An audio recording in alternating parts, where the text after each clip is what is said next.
네, 지도 좀 잠깐 볼까요?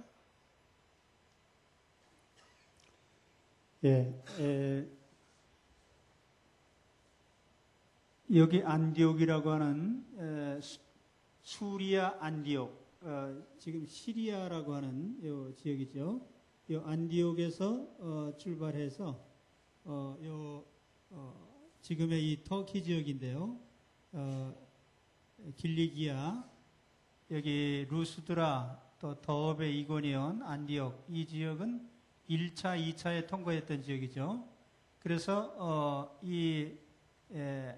아시아라고 되어 있는데 여기를 이제 흔히 갈라디아라고도 하고 부르기아라고도 하는 이런 지역을 통과해서 에베소에 도착을 했습니다. 여기 에베소가 있죠.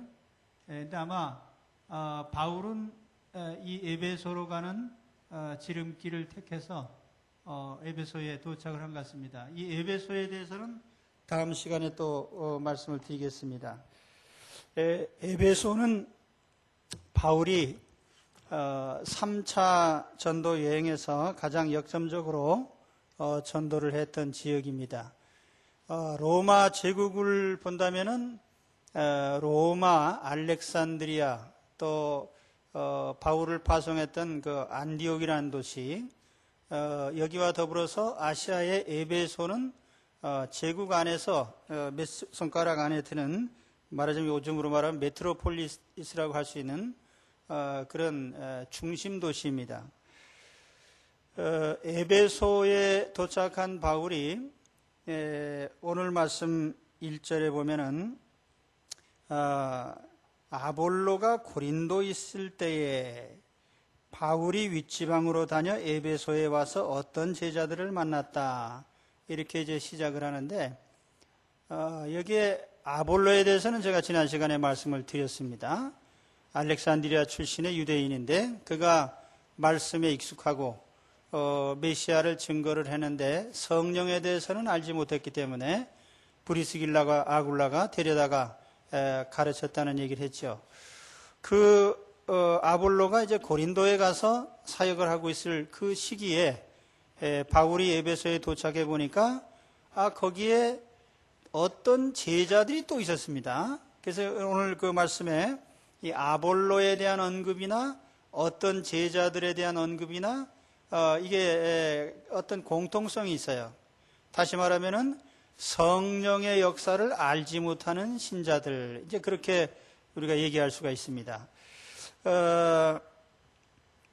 여기 어떤 제자들을 티나스 마세테스라고 했는데요. 어떤 제자들, 영어로 번역할 때는 certain disciples 혹은 some disciples 이렇게 번역을 했습니다. 어떤 제자들이라는 것이 상당히 뉘앙스가 좀 이상하게 풍기는 말인데, 예수님의 제자 이렇게 말하면 확실한데 그냥 어떤 제자들이에요. 이게 누구의 제자입니까? 예수님을 메시아로 인정을 하니까 어떤 면에서는 예수님의 제자라고 할 수는 있는데, 그러나 성령의 거듭나는 그 은혜를 알지 못하기 때문에 예수님을 구주로 영접하고 거듭나는 성령의 역사를 체험 못했어요. 그러니까 여전히 예수님의 확실한 제자라고는 할 수가 없는 것입니다. 말하자면 이 어떤 제자들은 예수님을 메시아로 알기는 했지만은 인격적으로 영접은 하지 않은 상태에 있었고, 또 요한의 세례를 받기는 했지만은 예수님의 이름으로 세례를 받지 않았고, 또 지식적인 믿음은 있었지만은 성령님의 거듭나게 하시는 은혜를 체험하지는 못한 상태에 있었습니다. 바울의 에베소에서의 전도 대상자가 바로 이러한 어떤 제자들, 불완전한 상태에서 어떤 믿음을 시작한 사람들, 이들에게 이제 복음을 증거한 것입니다.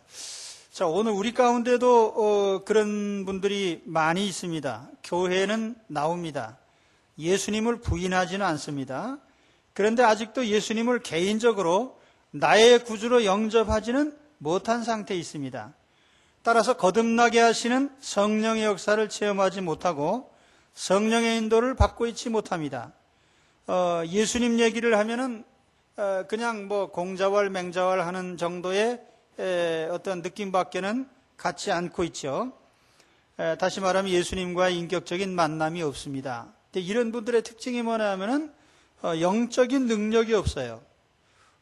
그래서 우리 어떻게 보면은 그 뭐 영어로 말하면 처치 고어입니다. 교회 다니는 사람. 그래서 영적으로 주님을 만나는 감격과 기쁨과 그 안에서 생명력이 넘치는 그 내적인 체험을 하지 못하고 있는 거예요. 오늘 만일 이런 분들이 계시다면 이 말씀을 통해서 어떤 제자들이 아니고 확실한 예수님의 제자들로 거듭나시기를 축원합니다. 오늘 바로 이 말씀의 초점이 거기에 있어요. 우리가 단순히 그저 아는 일부 기독교의 진리를 아는 그런 사람이 아니라 예수님을 만나서 인격적으로 거듭나는 그런 성령의 신자들이 되셔야 됩니다. 바울이 이런 사람들에게 첫 번째 질문을 합니다. 가로되 너희가 믿을 때 성령을 받았느냐? 여러분, 제가 질문을 드립니다. 여러분 믿을 때 성령을 받으셨습니까? 예, 확실하게 대답하세요. 성령 받으셨어요? 예, 어떤 분은 긴 것 같기도 하고 아닌 것 같기도 해서 어메 그러고 계시는데 확실히 성령을 받으셔야 됩니다. 근데 만일 그렇지 못하다면은 오늘 이 본문을 다시 보시면은 이 바울의 질문을 받은 어떤 제자들은 뭐라고 대답을 했습니까? 아니라 우리는 성령이 있음도 듣지 못했노라. 이 말의 뜻이 뭡니까? 성령 세례라니요? 우리는 성령이 있다는 사실도 잘 모릅니다. 그런 얘기를 들은 적이 없습니다. 그래서 바울이 또 질문을 해요. 그러면 너희가 무슨 세례를 받았느냐? 그랬더니 우리는 요한의 세례를 받았습니다. 이렇게 대답을 하네요. 그래서 바울은 이 사람들에게 그 요한의 세례를 받았다고 하는 그들에게 진정한 세례가 무엇이냐라는 것을 조금 부연 설명을 합니다. 4절에 보면은 바울이 가로되 요한이 회개의 세례를 베풀며 백성에게 말하되 내 뒤에 오시는 이를 믿으라 하였으니 이는 곧 예수라 하거늘. 자, 요한의 세례를 받았다고 하니까 이제 바울이 요한에 대한 설명을 합니다. 요한이 누군지 아느냐? 그 요한은 세례를 베풀었지만 요한의 이름으로 용서받고 요한의 이름으로 죄를 없이 한 게 아니고 요한은 그 뒤에 오실 분을 소개한 사람에 불과하다. 그럼 요한이 소개한 분이 누굽니까? 이 누가복음 7장 20절에 보면은 세례 요한이 감옥에 갇혔을 때 예수님께 이런 질문을 했어요. 오실 그분이 당신입니까? 아니면 우리가 다른 메시아를 기다려야 됩니까? 이런 질문을 했는데 이것은 요한이 가진 사명이 뭐냐면은 메시아를 세상에 소개하는, 알리는 그 사명자로 온 거예요. 선구자로 온 것입니다. 그래서 세례 요한은 자기 뒤에 곧 메시아가 오신다는 사실을 알리러 온 사람입니다. 그러면서 세례를 줬거든요. 그럼 요한이 준 세례는 무엇을 의미하냐면은 너희는 메시아가 오시니까 마음의 죄를 회개하고 그 예수님을 맞을 준비를 해라. 이런 취지로 회개의 세례를 준 것입니다. 그래서 요한은 그 마가복음 1장 4절에 보면은 세례 요한이 이르러 광야에서 죄 사함을 받게 하는 회개의 세례를 전파하니 이렇게 말씀을 하고 있습니다. 다시 말하면은 우리가 세례를 받을 때에 그 요한의 세례가 의미하는 것은 자기 죄를 회개하고 용서받았다고 하는 그 용서의 표시로서 주시는 그런 세례입니다. 용서받으려면 어떻게 해야 되죠? 자기 죄를 고백해야 됩니다. 여러분, 내가 하나님께 용서를 받으려면은 하나님께 내가 죄인임을 고백해야 돼요. 내가 혹 세상에서는 뭐 큰 도둑질 하지 않고 정직하게 살았는지는 모르지만은 우리가 하나님을 인정하지 않은 무신론자의 삶을 살지 않았어요? 창조주 하나님이 인정하지 않고 살지 않았습니까? 하나님의 섭리 속에 살면서 하나님의 손길에 대해서 인정하지 않았잖아요. 우리가 하나님을 인정하지 않았다고 하는 것은 하나님 앞에 대단한 죄이죠. 이것은 어떤 윤리적인 범죄의 문제가 아닙니다. 우리 존재하시는 하나님을 인정하지 않았다. 내가 하나님을 인정하지 않는다고 해서 하나님 신상에 무슨 위해가 가는 건 아니에요. 그러나 하나님을 향해서 인격적으로는 대단한 도전이고 그것은 큰 하나님 앞에 범죄인 것입니다. 어쨌든 우리는 우리의 윤리적인 죄나 혹은 하나님 앞에 가지고 있는 이런 종교적인 신앙적인 죄악에 대해서 하나님 앞에 고백을 해야 됩니다. 나는 분명히 하나님을 인정하지 않고 산 죄인입니다. 본성적으로 나는 이기적이고 교만한 죄인입니다. 내가 하나님 앞에 바르게 살지 못했습니다. 우리 하나님 앞에 자기 죄를 고백하면 용서의 표시로서 물 세례를 주는 것입니다. 그러니까 요한이 그런 세례를 베푼 거예요. 그러나 이 물 세례라고 하는 것은, 요한에게서 받은 물 세례라고 하는 것은 하나의 상징적인 행위에 불과한 거예요. 오늘 우리 중에도 물 세례 받은 분들이 많습니다. 그러나 우리가 물로 뿌림을 받거나 물속에 들어갔다 나왔다고 해서 그 자체가 우리의 죄를 용서하는 것은 아닌 것입니다. 이건 분명히 아셔야 돼요. 죄가 용서되는 것은 물로 씻었기 때문이 아니에요. 제가 옛날에 어떤 청년 한 사람이 조금 좀 이상한 청년인데 제가 전도사 때인데 만나자고 해서 얘기를 했더니 나는 내가 죄 때문에 죄책감 때문에 견딜 수 없습니다. 그리고 어떻게 했냐 그랬더니 하이타이를 먹었다는 거예요. 속을 좀 빨아보려고. 여러분 하이타이 먹으면 속이 세탁이 됩니까? 위는 조금 세탁이 될지는 모르지만은 영혼의 죄가 씻어지는 건 아니에요. 우리가 물을 뒤집어 썼다고 해가지고 우리 영혼의 죄가 실제적으로 사라지는 근거가 될 수는 없는 거예요. 죄가 용서되는 것은 용서될 수 있는 어떤 실체와 근거가 있어야 됩니다. 그렇기 때문에 그럼 우리가 용서받을 수 있는 실체와 근거는 뭐냐? 그것이 오늘 메시아가 오신 이유가 그란 말입니다. 모든 죄인들의 죄를 대신해서 우리 죄를 갚기 위해서, 죄값을 지불하기 위해서 예수님의 생명을 십자가에서 버리셨습니다. 대신 죽으셨습니다. 죄 없는 하나님의 아들이 우리 가운데 오셔서 우리 죄를 대신해서 갚으셨어요. 죽으셨어요. 이 실체가 있기 때문에 우리가 용서받는 거예요. 그렇기 때문에 우리가 단순히 나는 죄인입니다라고 고백하는 것으로 용서되는 것이 아니라 내 죄를 대신하셔서 십자가에서 죽으신 예수님을 믿고 의지할 때에 우리 죄가 용서되는 것입니다. 그렇기 때문에 여러분 용서를 받을 때에 나는 물 세례 받았으니까 이것이 아니라 나는 물로 씻었으니까 이것이 아니라 예수님이 내 죄를 대신하셔서 십자가에서 죽으셨으니까 그 주님을 내가 믿기 때문에 내가 용서된다는 사실을 믿으시기 바랍니다.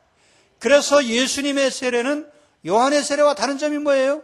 요한의 세례는 너는 죄인인 것을 회개하고 고백해라. 회개하고 고백하는 것까지는 합니다. 그러나 내 죄를 대신하여서 예수님께서 갚으신 사실을 믿고 내가 의지하는 단계까지 나가지 못하는 거죠. 그렇기 때문에 예수님을 영접하지 않고 믿지 않기 때문에 그에게 있어서 아직은 완전한 속죄가 이루어질 수 없는 것입니다. 그러므로 오늘 우리가 예수님을 믿고 영접할 때에 우리는 완벽한 용서를 받고 하나님의 자녀로 인정을 받습니다. 여러분, 우리는 단순히 물세례가 아니라 예수님을 구주로 믿는 믿음 안에서 세례를 받으시기를 축원합니다. 그러니까 세례 받을 때 우리가 질문하잖아요. 세례 받을 때 우리가 손 들고 서약을 합니다. 그때 무슨 질문을 하냐면 이런 질문들을 해요. 내가 하나님 앞에 죄인인 줄 알며 당연히 하나님의 진노를 받을 만하고 하나님 앞에 용서받는 것 외에는, 구원받는 것 외에는 다른 길이 없는 자인 것을 인정합니까? 이렇게 묻습니다. 당연히 아멘 하셔야죠. 또 어떤 질문을 합니까? 예수 그리스도께서 나의 구주이심을 믿고 오직 예수님만 의지합니까? 이 질문을 합니다. 그때 우리는 아멘하고 대답을 하죠. 세례 받으신 분들은 아마 이 대답을 다 하셨을 거예요. 근데 아마 기억도 안 날 겁니다, 지금은. 그렇지만은 반드시 이 질문을 하게 돼 있고 우리는 대답을 하게 돼 있어요. 그래야 세례를 받는 겁니다. 여러분, 교회 경력 가지고 세례 받는 거 아니에요. 1년 다니고 2년 다녔다고 해서 세례 받는 게 아니라 여러분들이 당장 이 자리에서 예수님을 나의 구주로 영접했다면은 즉시 세례를 줄 수 있는 거예요. 세례 받을 자격은 어떤 연수가 문제가 아니라 예수님을 구주로 믿는 그 믿음이 세례의 근거가 되는 겁니다. 그렇기 때문에 이 물세례와 성령의 세례와 예수님을 영접하는 것은 동시에 일어나는 일이에요. 우리가 예수님을 구주로 영접하게 되면은 성령님이 내 마음에 즉시 임하셔서 영원히 나와 함께 하십니다. 이것을 내주하시는 성령, 이렇게 힌두 말로 합니다. 내 안에 성령이 오셔서 거주하신다. 영원히 함께 사시기 위해서 성령이 내 마음에 오신 것입니다. 이걸 우리가 성령 세례라고 그래요. 예수님을 영접하면 영접과 동시에 성령님께서 우리 마음에 임하시는 줄 믿습니다. 그래서 고린도전서 12장 3절에 보면은 그러므로 내가 너희에게 알게 하노니 하나님의 영으로 말하는 자는 누구든지 예수를 저주할 자라 하지 않고 또 성령으로 아니하고는 누구든지 예수를 주시라 할 수 없느니라. 그래서 성령으로 우리는 거듭나서 하나님의 자녀가 된 것입니다. 그럼 물세례와 성령 세례는 어떻게 다릅니까? 물세례가 성령 세례보다 앞서지는 않습니다. 물론 그렇지 않을 수도 있지만 대부분의 경우에는 우리는 성령 세례를 먼저 받게 되고 물 세례는 그 이후의 일이에요. 왜냐하면 물 세례는 누구한테 줍니까? 예수님을 구주로 영접한 사람에게 주는 거예요. 그렇기 때문에 예수님을 구주로 영접한 사람은 이미 성령이 그 안에 와 계시기 때문에 그에게는 이미 성령의 세례는 베풀어진 것이고 물 세례는 이어서 따라오는 공식적인 의전에 불과한 것입니다. 사도행전에 보면은 루디아 가족이나 고넬료 가족이 예수님을 영접한 이후에 세례받는 장면이 나옵니다. 그래서 사도행전 16장 14절에 보면은 두아디라 성의 자주장자로서 하나님을 공경하는 루디아라 하는 한 여자가 들었는데 주께서 그 마음을 열어 바울의 말을 청종하게 하신지라 저와 그 집이 다 세례를 받고, 마음을 열어서 예수님을 영접하게 될 때에 그에게 세례를 베풀게 된 겁니다. 또 사도행전 10장 47절에 보면은 베드로가 이 말할 때 성령이 말씀 듣는 모든 사람에게 내려오니, 10장 44절이죠. 그리고 47절에 가서 보면은 이에 베드로가 가로되 이 사람들이 우리와 같이 성령을 받았으니 누가 능히 물로 세례 줌을 금하리요 명하여 예수 그리스도의 이름으로 세례를 주라 하니라. 그래서 예수님을 영접했기 때문에 그 사람에게 당연히 물 세례를 줄 수 있는 것입니다. 왜냐하면 그 사람에게는 이미 성령이 와 계시기 때문에 그런 것입니다. 그런데 오늘날 우리 교인들 가운데 성령 세례와 성령 은사를 혼동하는 경우가 있어요. 왜냐하면 일부 교파에서는 이 은사를 세례라고 이렇게 설명을 하기 때문에 혼동이 옵니다. 특히 오순절 계통의 교회에 다니시던 분들은 아마 헷갈릴 겁니다. 성령 세례는 방언을 하고 예언을 하면은 세례 받은 걸로 생각을 하는데 그게 아니구나. 왜냐하면 은사하고 세례는 전혀 다른 것입니다. 세례는 성령님이 우리 안에 오셔서 우리와 함께 동거하시기 위해서 내주하시는 거예요. 성령님이 우리 마음에 영원히 오시는 겁니다. 이게 세례예요. 거듭나게 하시고 하나님 자녀로 살아가도록 성령님이 우리 안에 와 계신데, 오늘 여러분 속에 성령이 와 계시죠? 바로 이것이 우리가 성령 세례를 받은 겁니다. 그러면 은사라는 건 뭐냐? 은사는 우리 성도들에게 각자에게 필요한 능력을 성령님 우리에게 나눠주시게 돼 있어요. 그래서 이 은사는 사람마다 다 다릅니다.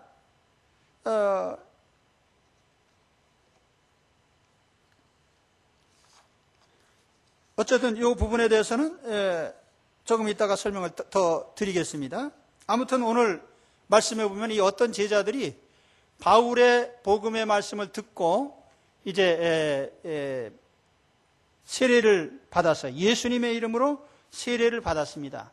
근데 이 사람들은 본래 요한의 세례를 받은 사람들이거든요. 그런데 다시 예수님을 영접하고 또 세례를 받았어요. 그래서 신약 성경에 세례를 2번 받은 유일한 사례가 여기 나타나는 것입니다. 그래서 이것을 근거로 해서 재세례파에서는 이제 세례를 다시 줄 수 있다 이렇게 이제 주장을 합니다. 일부 침례교도들이 이렇게 이제 가르치죠. 그러나 여기 중요한 것은 이 사람들이 예수님의 이름으로 예수님을 영접하고 예수님의 이름으로 세례를 받았기 때문에 이 사람들은 이미 예수님을 영접한 사람들이고 성령 세례를 받은 사람들인 것입니다. 그래서 성령 세례를 받은 사람들에게 물 세례는 자연스럽게 따라오게 돼 있는 것이죠.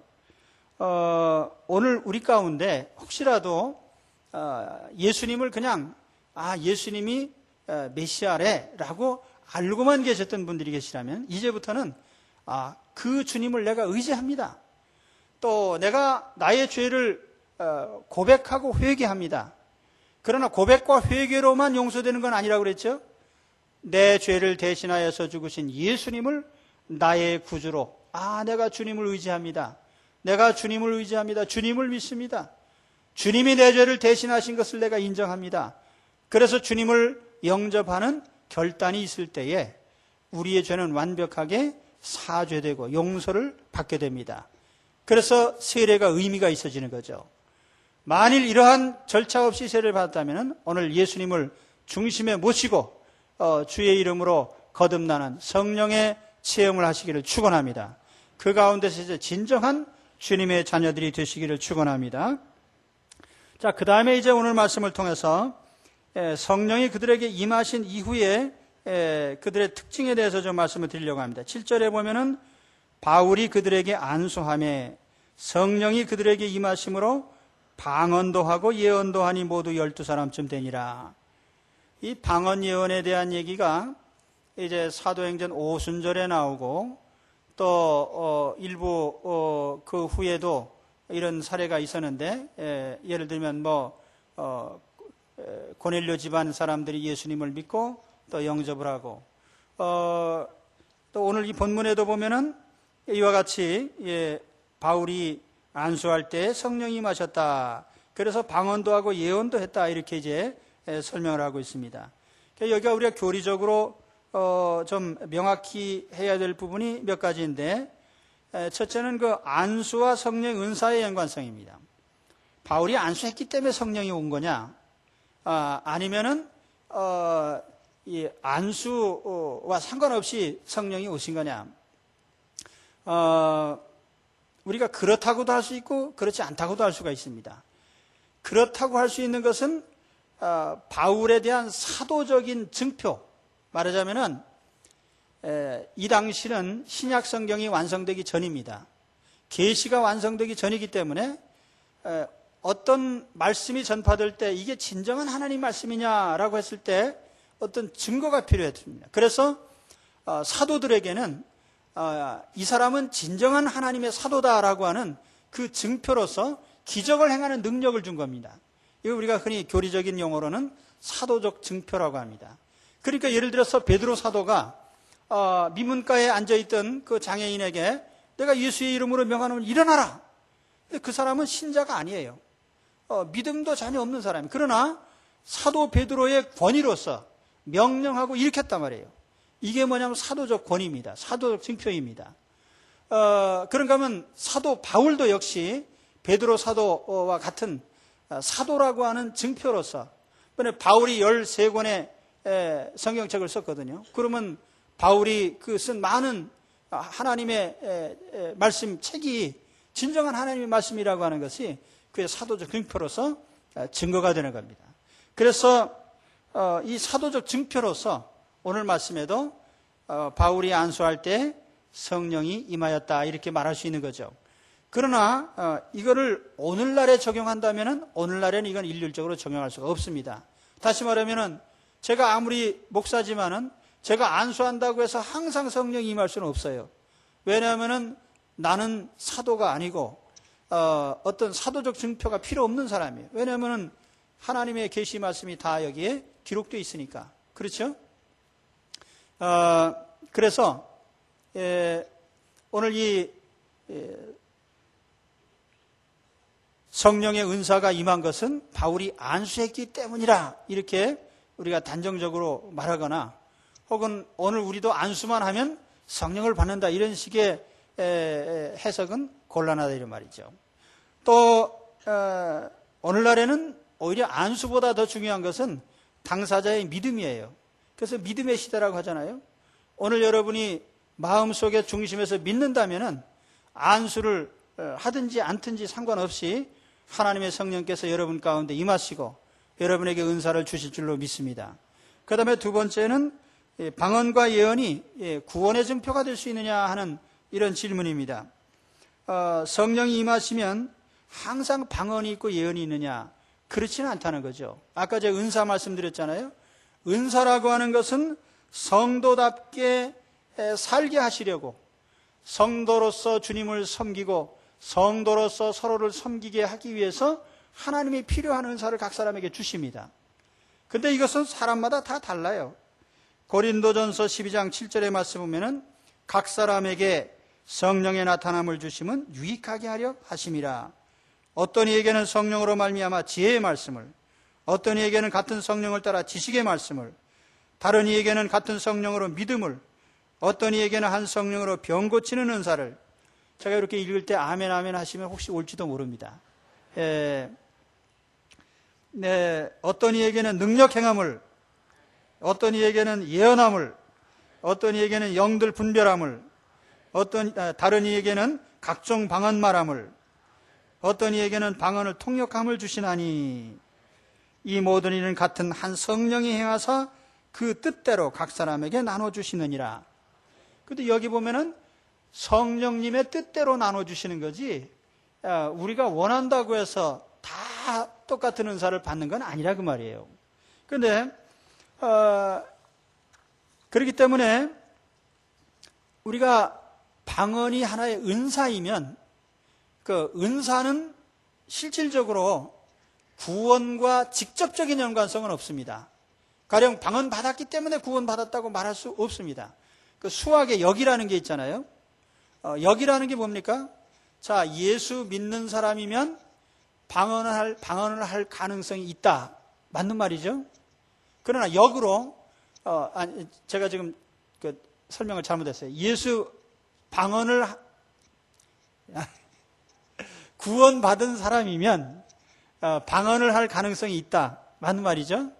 그런데 역으로 방언을 하면 구원받았다라고 말하는 것은 성립되지 않습니다. 이거는 가령 99%가 맞고 1%가 틀리다 해도 그 틀리는 게 있으면은 역은 성립되지 않는 거예요. 자, 제가 왜 말씀드리냐면은 구약 성경에 보면은 사울 왕이 예언을 했어요. 사울은 참신자가 아닙니다. 근데 사무엘상 10장 11절에 보면은 사울이 선지자들과 같이 예언을 하니까 그 사울도 선지자들 가운데 있느냐? 그래서 사울도 선지자들 가운데 있느냐는 게 속담이 됐어요. 그러니까 요즘에도 나이롱 신자가 아주 신령한 척 하면 사람들이 그 친구도 신령하냐? 이렇게 이제 아마 좀 놀릴 겁니다. 그런데 사울도 신실한 신자가 아닌데 예언을 하니까, 왜냐하면 성령이 그에게 임하였거든요. 선지자들 가운데 곁에 있다가 곁다리 껴가지고 선지자들 예언하는데 묻어가지고 같이 예언을 한 거예요. 근데 신약의 극단적인 사례가 누구냐 하면은 가룟 유다입니다.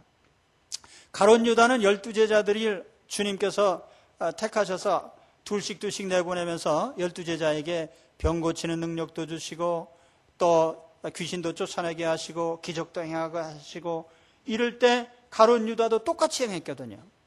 그런데 가룟 유다 구원받았나요? 아니죠.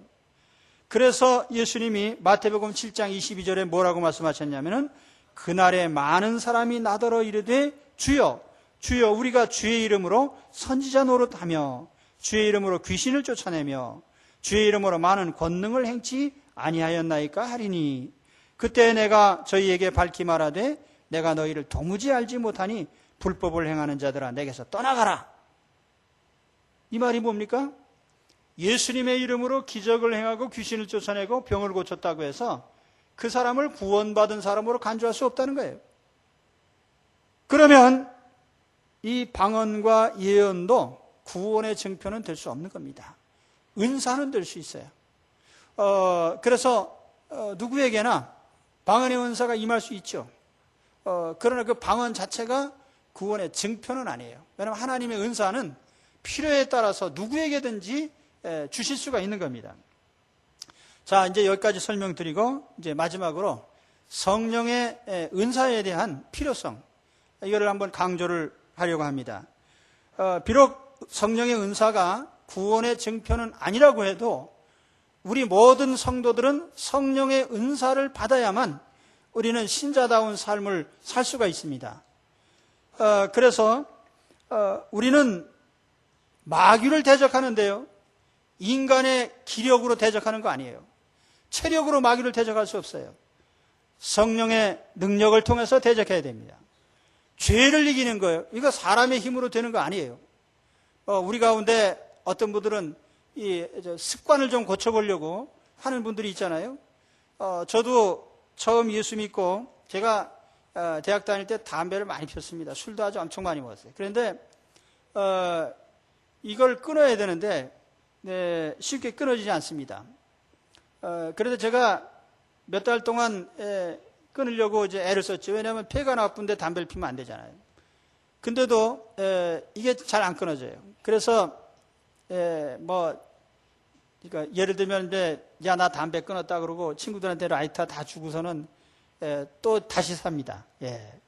왜냐하면 이게 또 생각이 나가지고 그러다가 결국은 제가 성령의 은사를 받고 그 후에 이 모든 걸 끊었어요. 근데 담배나 술의 냄새가 아주 골이 아프고 상당히 그 역한 그런 느낌이 들어요. 내가 이걸 옛날에 왜 그렇게 많이 했나? 오늘 여러분도 성령의 은사를 받으시고 이렇게 고쳐지시기를 축원합니다. 그리고 우리 안 좋은 습관들 많잖아요. 노름을 한다든지 그건 나쁜 줄 알면서 안 돼요. 알면서 안 되는 것이 있는 분들이 있다면 성령의 도우심이 반드시 필요한 것입니다. 성령의 능력을 받으시기를 축원합니다. 오늘 교회 안에는 무수한 봉사자들이 필요합니다. 그런데 다 똑같은 은사를 가질 필요는 없어요. 어떤 사람에게는 사랑의 은사를 주십니다. 아멘. 어떤 사람에게 신유의 은사를 주십니다. 어떤 사람에게는 말씀의 지혜와 지식을 주십니다. 어떤 사람들에게는 약한 사람 돌보는 은사를 주십니다. 어떤 사람에게는 행정을 하고 다스리는 은사를 주십니다. 또 어떤 사람에게는 숨어서 기도하는 은사를 주십니다. 어떤 사람은 몸으로 봉사하고 어떤 사람은 물질로 봉사하고 어떤 사람은 성령의 이런 은사를 통해서 영적으로 기여를 합니다. 그래서 교회는 성령에 의해서 진행되는 것이 교회예요.